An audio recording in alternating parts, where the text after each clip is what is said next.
hi guys वर्तमान मु देखी आपण मानू शिपुरा ग्राम संजय कुमार जेना बारी में एक पत्थर बहुत दिन है पड़ी से पत्थर धीरे धीरे बढ़ुची देखो ये पत्थर ये आमर महांगा ब्लॉक रो कटक जिला शिपुरा ग्राम संजय बारी में गोटे पत्थरटा पड़ी बहुत दिन है से पत्थर देखु आज्ञा बहुत बढ़िलानी ଆପଣ କଥା କହିବାରେ ବେଶୀ ଆଜ୍ଞା ନ କହୁଛନ୍ତି କ'ଣ ତ ଆପଣ ଗାଣ୍ଡି ମରା ଅଛନ୍ତି କି ଏ କରି ପକେଇବି ଶଳା ରାଣ୍ଡୁଆ ଡାକିଦୁ ହଉ ବର୍ତ୍ତମାନ ଆଉ କେଉଁ ବିଷୟରେ କହିବେ ମୁଁ କିଛି କହିବିନି ଆଉ କହିବେନି ପଥରର ମାହାତ୍ମ୍ୟ ଏତିକିରେ ଶେଷ ପଥରର ମାହାତ୍ମ୍ୟ ହେଲା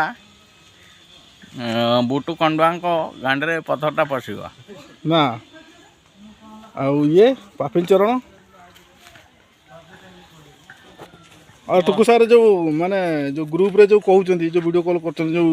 केतल धबलेश्वर पळौचंदी केतल कपिलास पळौचंदी केतल दारिंगबाड़ी पळौचंदी हैला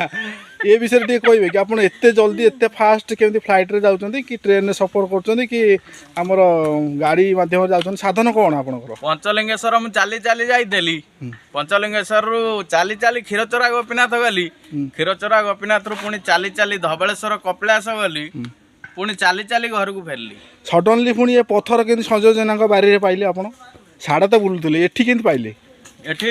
मु संजय जेना कतिक आस्थली मझे देखिल जे पत्थरटा पड़ी छोट बेले मुझे देखी पत्थरटा बहुत छोटियाटी था आम दी जन टेकी दौलू बर्तमान आपको 7-8 जन उठे पारे सत्य